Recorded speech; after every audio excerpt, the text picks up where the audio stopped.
que se ha negado el pedido de difusión roja para Ricardo Patiño, el ex ministro de Defensa, el ex canciller de la época del correísmo, que era requerido por la justicia y se pidió difusión roja y esto ha sido rechazado por la Interpol. Bueno, ya habrá más detalles en el transcurso del día. Pero Felipe, gracias por acompañarnos y justo por ahí vamos. Por el tema judicial, los procesos legales que se siguen contra muchísimas personas luego de lo que ocurrió en los primeros días de octubre. Por ejemplo, el caso de Paola Pavón, el caso de Yacu Pérez, el caso de Jaime Vargas y lo que sigue haciendo y diciendo, caminando impune por las calles del Ecuador. Claro que sí, bueno, gracias por la invitación. Yo creo que el tema de las protestas nos dejó una lección y creo que esa lección debe ser un nunca más y este tipo de cosas no pueden volver a suceder. Ese nunca más no quiere decir que tenemos que procesar a conejillos de indias, quiere decir que tenemos que procesar a quien se tenga que procesar. Y sobre todo aquellos a los cuales vimos todos a través de la tele cómo cometían delitos. Por ejemplo, secuestrar policías, secuestrar periodistas. Yo creo que lo que le pasó, por ejemplo, a Freddy Paredes es producto de la agresividad que se vivió adentro y las consecuencias de lo que sucedió luego fuera. Y tendrá la Fiscalía General que empezar a procesar estos casos. Yo lo que pienso es, primero, que la Fiscalía está saturada de casos. Evidentemente no solo es el tema de las protestas, sino es empezar a hacer lo que no hizo nunca Galo Chiriboga, que es realmente ahí donde se acumuló toda la carga de trabajo. Pero además creo que el combate a quien sea, no importa si es indígena o no, por eso es lo que hay que tener claro, esto no se puede tratar nunca una persecución indígena, sino seres humanos que vistan como vistan, también tendrá que ser planificada e inteligente, porque también sería un error estratégico, porque los litigantes siempre tenemos que ser estratégicos, el generar un problema político por capturar líderes indígenas. Yo creo que hay algunos de ellos que sí deberían responder a la justicia, si es que evidentemente se puede probar que hicieron lo que hicieron, como es Vargas y Yacu Pérez, principalmente ellos dos, y bueno, vamos a ir conversando también de los otros temas. Y no procesarlos también por un tema político, también es un problema. Así es, también es un problema, porque yo me pongo a pensar, yo creo que todo esto nace no porque haya existido un mal proyecto de ley, de hecho yo estaba de acuerdo con ese proyecto de ley, no estoy con el nuevo, o con lo que están intentando hacer pasar ahora, que básicamente es una rendición. Yo creo que en lo que falló el gobierno fue en falta de comunicación, es decir, no midieron las consecuencias, pecaron de novatos. Tomar una decisión tan importante como eliminar los subsidios al combustible, que es una decisión que yo siempre he pensado que alguien tiene que tomarla y siempre que decía que yo la tomaría si estaría en el poder y todos me dicen te caes en un minuto, no sobrevives en el poder. Es algo que si vas a hacerlo, planificas. Es decir, ellos debieron haber conversado y tener conversaciones y tener de hecho arreglado. Cuando digo arreglado no lo digo en un mal sentido, pero tener claro que no van a tener el levantamiento que iban a tener. Y se les fue de las manos. Y se les fue de las manos porque faltó precaución, porque no tuvieron esa capacidad que tenemos los seres humanos de ver el futuro, porque los humanos vemos el futuro, sabemos lo que evidentemente hay causa-consecuencia. Pero además les falló la inteligencia. Y voy a decir algo a favor de alguien que no le tengo mucha estima, pero a Rafael Correa esto no le hubiese pasado. A Rafael Correa no se le metía tanta gente. Es decir, no estoy diciendo la Senaín deba volver, pero evidentemente aquí fallaron todos. Y fallaron mal. Claro, casi al límite. Bien, son las 7 de la mañana con 51 minutos, hablamos con Felipe Rodríguez.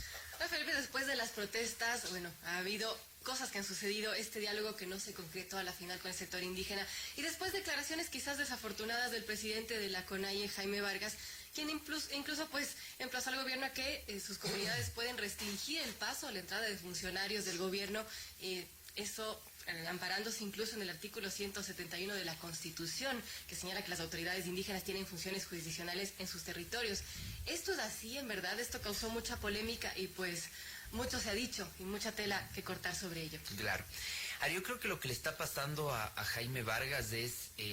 No me gustaría estar en su posición y me refiero a no tener idea de lo que está hablando, empezando por ahí. La idea de que todos estemos en sociedad, la idea de este contrato social simbólico que supuestamente hemos firmado todos, es ceder parte de nuestra libertad, es decir, dejar de ser el animalito que éramos antes, y voy a decir animalito que éramos antes, y es, ya no violo a la mujer que quiero cortejar, ya no me robo el pan del vecino, sino que establezco reglas, y esas reglas además conllevan a que tengo fuerzas de seguridad del Estado, y esas fuerzas de seguridad del Estado me pueden regular. Yo, dentro de mi contrato social, incluso permito que un policía me espose o me haga un cacheo, o me detenga el vehículo. Se llama la heteroadministración social. Y al parecer aquí Jaime Vargas no entendió cómo funciona la sociedad. Incluso la sociedad, o por decir, la cultura de ellos. Entonces, ellos no tienen esa autonomía. Lo que ellos tienen, y se les da reconocido por un tema ancestral, es un derecho, y ese derecho es de tener justicia indígena, pero las reglas son claras, y esas reglas son, ojo, que las reglas son constitucionales, pero además yo siempre recomiendo un excelente libro de Lourdes Tibán, que es la única que ha escrito sobre este tema, y ella también ha sido muy clara en el desarrollo jurisprudencial y poniendo y colocándonos sentencias de la Corte Constitucional. Los indígenas tienen su jurisdicción para asuntos de su comunidad, cometidos por su comunidad y en su comunidad. Eso quiere decir que si un indígena roba ganado, ¿pueden ajusticiarlo indígenamente? La respuesta es sí, pueden aplicarlo. Ahora, si yo quiero entrar a una zona donde una calle pública del Ecuador pasa entre dos terrenos de ellos, me tienen que dejar pasar. Y si no lo hacen, entonces el Estado va a tener que responder. Pero así como el Estado se le fue de las manos y permitió que entren, ahora se le está yendo de las manos y no está reaccionando. Y uno diría, bueno, pero parecería que es un problema menor. Los que dicen que es un problema menor, creo que se olvidaron del apocalipsis que vivió el Ecuador. Fue realmente algo que y no porque sea yo joven, pero yo estoy seguro que creo que no volveré a ver eso nunca más, porque realmente fue atroz. Y estoy seguro que las otras generaciones no vieron algo así de salvaje. Y es empezar a minimizar un riesgo latente. Y ese riesgo latente no es un combate de ideas, no es un combate de argumentos, no es una confrontación de discursos distintos. Es realmente alguien que ya no está respetando el orden constituido. Y el Estado entonces tendrá que reaccionar ante eso. Y tiene razón, yo tengo 23 años trabajando en la prensa y nunca ha pasado, nunca ha sido tan fuerte, tan violento, con tanto odio y con tanto vandalismo. Es absolutamente verdad. Y ahí está el tema judicial, Felipe, del que empezamos hablando, y el que terminaste diciendo. Además, los indígenas empezaron desde el principio, desde el inicio del paro, ya haciendo cosas o diciendo cosas que no tenían nada que ver con la realidad. Es cierto, el Ecuador es un estado, es un país diverso, pero como dice la Constitución es un estado unitario. El primer comunicado de amenazar o de declararse en movilización, no me acuerdo la frase, pero de esta amenaza de que si iban policías y militares a sus territorios los iban a secuestrar. No solo que para eso, solo eso, sino que vinieron a secuestrar en Quito. Entonces, ¿cómo ellos pueden caminar por la calle tranquilamente? Porque además, vimos la semana pasada este incidente con Jaime Vargas intentando evitar la movilidad de brigadas del gobierno. Porque mañana se le puede antojar y evitar pasar a la prensa o evitar pasar a cualquier ciudadano que quiere movilizarse por el sector que él cree que no deben pasar. Entonces han hecho muchas cosas. Yo no digo que tienen que estar en la cárcel o no tienen que estar en la cárcel. Yo digo que tienen que responder. Además, cuando se los llama a declarar, no va. Entonces, ese es el tema. Y vemos otras cosas que también son en derecho y deberían manejárselo así, como el tema de la Contraloría, por ejemplo, y el ataque a Teleamazonas. Se cambia la figura de terrorismo a ataque a bien ajeno, algo así. Y creen que es una muy buena decisión por parte de Fiscalía, porque garantiza por lo menos el juzgamiento de las personas implicadas. El terrorismo iba a ser muy difícil de probar. Así es. Realmente si analizamos desde dónde parte o de dónde inician los eventos más violentos de la comunidad indígena, está cuando vemos cómo queman esa tanqueta de policía, es decir, básicamente la queman, la dan la vuelta, la botan, y ahí es cuando dices, bueno, las fuerzas del Estado que están para protegernos a todos, realmente están siendo destruidas por este grupo. Entonces, nadie, y en eso estamos de acuerdo, nadie tiene que estar preso por ser indígena, alguien tiene que estar preso por ser un ser humano que delinque. Tenga o no tenga un poncho, tenga o no tenga un casco y sea policía. Sea civil o no, claro. Tenga o no tenga corbata. Tienes que responder por eso. Yo creo que hay muchas veces... La gente normalmente no entiende lo que hace Fiscalía. Y yo creo que un error normal es, y fue normal durante mucho tiempo, y yo creo que Diana Salazar está cambiando eso, es que la Fiscalía no puede estar al servicio del aplauso del público. Aquí no se trata si al público le gusta o no la decisión de una fiscal o de un juez. Aquí se trata de que tienen que hacer lo correcto, aunque a la gente no le guste.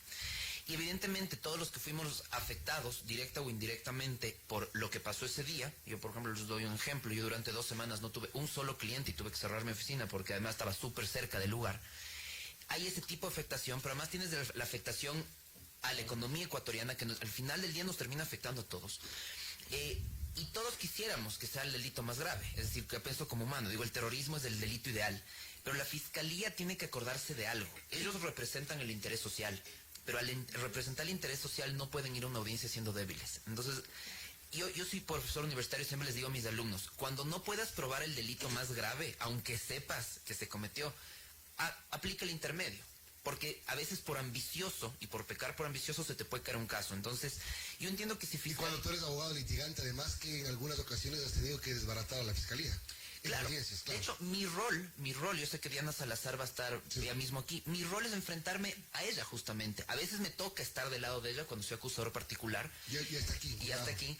Pero normalmente el rol del abogado, la justicia se basa en dos verdades, no en una verdad en realidad, es la confrontación de dos tesis, hay la tesis y la antítesis, y alguien tiene que ganar.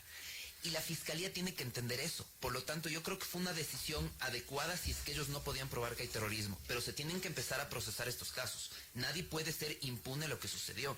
El tema de Contraloría tiene que investigarse a fondo. Es decir, incluso si es que hay tesis, porque yo vengo escuchando muchas tesis de que podría haber un autoatentado, podría haber... Maravilloso, investíguenlo y encuentren a los responsables. Primero se sale de toda lógica. En principio, de toda lógica se sale el tema de la Contraloría, porque si tú dices, soy manifestante que quiero que se caiga el gobierno, ¿a dónde voy a quemar? Al Palacio de Carondelet. Si estoy en contra de la Asamblea, ahí está el ícono.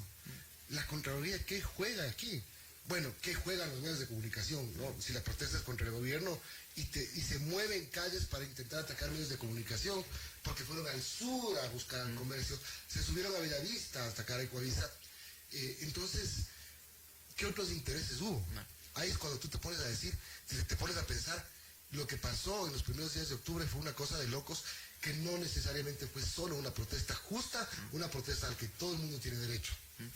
Primero, sí, todo el mundo tiene derecho a protestar, pero la ley establece que pacíficamente. El momento que ya no es pacífico es arbitrario. Luego, si tú sales con marchas y con pancartas, no tienen por qué. No tienen por qué.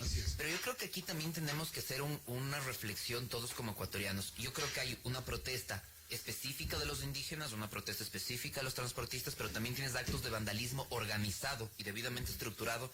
Yo creo que es uno de los temas que más debería preocupar a la Fiscalía. Es decir, ¿tenemos ya guerrillas urbanas o no? ¿Es esto algo latente? ¿Es algo que está ya cimentado? ¿O es producto de la imaginación social? Ese es un problema. Y el otro problema que yo encontré, yo creo que hace 3 días pasé caminando por la Contraloría y vi que todos los grafitis decían prensa corrupta. Sí, así es. Todos. Ajá. Y esto nos empieza a decir, bueno, ¿qué pasó en los últimos años? En realidad, ¿en qué momento la prensa se convirtió en el villano de la sociedad? Y ojo, no es porque lo sean, pero resulta ser que en la percepción de muchos de los manifestantes la prensa era el enemigo. Yo creo que sí y esto es producto de un discurso de odio que hizo que nos empecemos a odiar como sociedad. Empezaron a dividir, las clases han estado siempre divididas. Pero este odio que se ha generado viene de una implantación de una década entera, y yo creo que lo que primero también debemos hacer es ser inteligentes y empezar a romper este discurso de odio. Por eso es muy peligroso cuando uno dice tienen que caer porque son indígenas. Eso es echarle leña al fuego. Aquí tenemos que decir, aquí responden todos. Ojo, yo les doy un ejemplo. Yo soy abogado de la policía desde que empecé mi carrera profesional. Siempre he defendido policías y en estas protestas les estoy defendiendo gratis a quienes están siendo procesados. Pero también sostengo algo, todo acto de exceso de fuerza en los policías sí tiene que ser sancionado, así como que todo acto de exceso y de violencia en los manifestantes, sean quienes sean, tiene que ser sancionado. A propósito de eso, la ONU acaba de sacar un comunicado. La misión de la ONU concluye que hubo un uso desproporcionado de la fuerza en el Ecuador. Dice la misión de expertos de la ONU que investigó sobre el terreno de las protestas acaecidas en el país del 3 al 13 de octubre, concluyó en que ellas hubo detenciones arbitrarias por parte de la policía y que la actividad represiva de los agentes del orden no se ajustó a las normas. Eso es lo que, la parte preliminar que concluye esta misión de la ONU desde Ginebra, que se envía este comunicado. ¿Qué podemos hablar de esta represión que se dio? Se vio violencia de lado y lado. ¿Y qué podemos pensar sobre lo que concluye ahora la ONU? Lo que tenemos que analizar es dos momentos distintos. Lo que es repeler una agresión y lo que es reprimir una agresión. La policía está habilitada a repeler, no a reprimir. ¿Qué quiere decir esto? ¿La policía puede o no puede utilizar bombas lacrimógenas? La respuesta es sí. ¿Qué pasa si una bomba lacrimógena cae en el ojo de una persona de forma pendular, le cae en el ojo y le deja ciega? La policía no responde penalmente porque están repeliendo una agresión. No lo digo yo, lo dice la ley y la jurisprudencia internacional. Es básicamente como la legítima defensa. Porque esto se llama la autopuesta en peligro. Cuando un protestante va a un lugar donde hay gases lacrimógenos, hay balas de hule, hay armas disuasivas no letales, asumen el riesgo de sufrir un daño. Esto de hecho no es un invento, así funciona nuestro sistema. Por lo tanto, yo sé que me puede caer una bomba lacrimógena, yo sé que hasta que me puedo morir ahogado. Lo que no puede hacer la policía es, por ejemplo, disparar el gas lacrimógeno, la bomba lacrimógena quemarropa la cara, al cuerpo, o lanzarte dentro de un lugar cerrado, porque ahí tienes protocolo de uso de eso. O invadir el lugar cerrado. O invadir el lugar cerrado. Acuérdate el chico Cosío, fue uno de los mejores ejemplos, del policía que se metió dentro del Colegio Mejía y le disparó dentro. Eso no puede evidentemente suceder. Entonces, la ONU, esto les va a doler a los que les gustan los pronunciamientos de la ONU, pero está bien, las juras a las banderas sirven como los pronunciamientos de la ONU. Pero lo que va a tener aquí que investigar también la justicia es cuántas lesiones o muertes son el resultado directo de una autopuesta en peligro a los manifestantes, y ese número, aunque haya muertos, la policía no responde. Y cuántos de esos actos son exceso de fuerza policial, y por esos sí responde. Entonces, esa división tiene que ser clarísima, porque en el momento que yo empiezo a decirle a la policía que por cada herido en una manifestación ellos van a tener que responder, la próxima vez los policías van a hacerles callejón de honor y no nos van a proteger. Felipe, aquí hay una cosa bien importante, que son los derechos humanos. Siempre tienen un papel que, digamos, se vuelve hasta mediático, normalmente. Pero también es verdad que los derechos humanos siempre están viendo más o menos un solo lado de la historia. Está bien defender los derechos de los ciudadanos, pero así como vimos gente agredida, también vimos policías sin ojo, vimos policías vejados, humillados, policías, mujeres secuestradas, manoseadas, ultrajadas. Vimos cosas terribles contra la fuerza pública. No soy defensor de la fuerza pública porque sabemos que normalmente tienen excesos, y esos excesos tienen que siempre ser sancionados, pero tienen derechos humanos también. Tienen derechos humanos los periodistas. El periodista, el colega Freddy Paredes, que fue agredido brutalmente, el agresor públicamente reconoció haberlo hecho y está libre. Está libre y pidiendo que se cambie la acción de penal a civil. También tienen derechos humanos. Entonces, ese lado de la historia, muchas veces los derechos humanos no lo ven. Claro, lo que pasa con los grupos de derechos humanos, yo creo que a veces pecan de pasionales, pero hay que recordar que gracias a ellos, en realidad, todos tenemos derechos frente a todo lo que ha sucedido. Sí, de alguna manera garantizan algo. El concepto que uno tiene que partir es que el Estado puede violar derechos humanos, pero la sociedad no puede violar los derechos humanos del Estado. ¿A qué me refiero? Entonces, evidentemente, su defensa parte desde ahí. No obstante, como son temas estrictamente penales lo que ha sucedido, y esto tiene que tramitarlo Fiscalía y jueces, será la justicia la que determine a quién se le fue la mano. Entonces ellos pueden decir, aquí hay una detención arbitraria. Si es que la hay, entonces alguien va a tener que responder por una detención arbitraria. Y si es que no la hay, no la hay. Entonces, básicamente el discurso de derechos humanos, que ojo, que yo también los defiendo, en este tipo de manifestaciones a veces puede pecar de incendiario desde un lado y no ver la totalidad. ¿Por qué? Porque si bien solo el Estado puede violar derechos humanos, eso no quiere decir que los policías no tengan derechos humanos. Eso no quiere decir que yo pueda agredir a un policía. Y lo que la gente se suele olvidar es la desventaja que tiene la policía en una protesta. Porque la policía tiene una obligación y es jugar limpio, mientras el manifestante tiene un objetivo y es jugar sucio. Entonces, cuando el policía lanza una bomba molotov, el policía no puede responder con bomba molotov, sino con un gas lacrimógeno. Exacto. Entonces, siempre van a estar en desventaja, y la justicia va a tener que empezar a reaccionar ante estos actos, porque yo creo que esta protesta que sucedió es un despertar, y es un despertar no solo por la lentitud de reacción que tuvo el Estado en su momento, sino de ver las diferencias sociales y los abismos tan marcados que tenemos actualmente en el país. Y tenemos entonces que reaccionar desde la vía penal, pero tenemos que empezar a ver cómo vamos a dialogar para empezar a cerrar brechas. 8:06 conversamos con Felipe Rodríguez. Bueno, ¿qué aprendizajes, Felipe, crees que se tuvo estas protestas, estas jornadas tan dolorosas que vivió el país en octubre? Y bueno, que esperemos que no vuelvan a pasar. El primer aprendizaje creo yo, es dejar de criticar a los que toman decisiones desde abajo. Y cuando digo desde abajo es algo que yo sostengo siempre, y es qué difícil es apretar el botón. O sea, tener el botón al frente que cuando le aprietas puede salvar vidas o matar gente, es durísimo. Aquí no se trata si María Paula Romo obró bien o mal. Ya quisiera ver a sus críticos haber estado en ese papel. Ya quisiera ver a los críticos de la fiscal general tener grupos de extranjeros entrando y no saber qué hacer. Es decir, estar en un momento así de crisis requiere gente de hierro que tome decisiones. Y creo que eso hay que analizarlo y luego verlo con perspectiva desde la distancia, es decir, lo hicieron bien o lo hicieron mal. El segundo es darnos cuenta que la inteligencia policial está fallando. está fallando terriblemente. Y el tercero, que es un aprendizaje y que yo sostendré, es que debemos apoyar y respaldar a nuestra policía. Porque en el momento que nosotros les empezamos a dar la espalda y les pedimos que reaccionen por autopuestas en peligros ajenas, va a ser el momento en el que quedemos desprotegidos. Aquí las mayores víctimas somos los que no tenemos poncho y no tenemos casco. Justamente los que necesitamos esa protección. Nosotros que vimos desde nuestras urbanizaciones cómo se querían meter delincuentes y no había 911 que nos rescate porque tenían que estar todas las fuerzas de seguridad protegiendo al Estado constitucional de derecho. Entonces, el respaldo a la policía debe ser esencial. Si la policía no dispara cuando tiene que disparar, ojo, la policía puede disparar, por supuesto. El caso de Diana en Ibarra es apuñalada frente a muchísimos policías. ¿Por qué no disparan?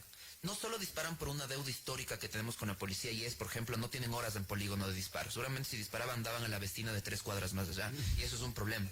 Tenemos una deuda con la policía, pero también tenemos una deuda de ciertos temas que son nunca más y nunca más pueden darse, como la Comisión de la Verdad en la época de Galo Chiriboga, que persiguió tantos generales en servicio pasivo, que claro, hoy María Paula Romo le dice a la policía yo estoy con ustedes, pero estos policías jóvenes de 20, 25 años ven a sus generales retirados, algunos de 90 años, siendo procesados con grillete por casos que pasaron en los 80s.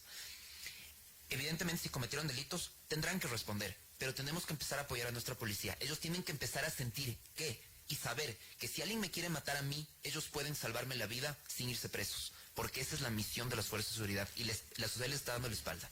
Y yo aumentaría una cosa más, que el gobierno aprenda a hacer las cosas de una manera planificada, ¿no? Lo que pasó en el 1 de octubre fue una cosa a trancas y barrancas, que le ocasionó lo que le ocasionó, habiendo cosas interesantes en todo el paquete económico que siempre lo voy a reconocer, como la eliminación de sobretasas que beneficiaban a los sectores indígenas, pero no lo socializaron, no se enteraron nunca y a lo mejor hasta ahora no se terminan de enterar los indígenas. Entonces este tema también es importante porque es un fósforo que enciende una mecha muy corta. Así es, estamos de acuerdo. Gracias, Felipe. Felipe Rodríguez, abogado penalista, estuvo con nosotros.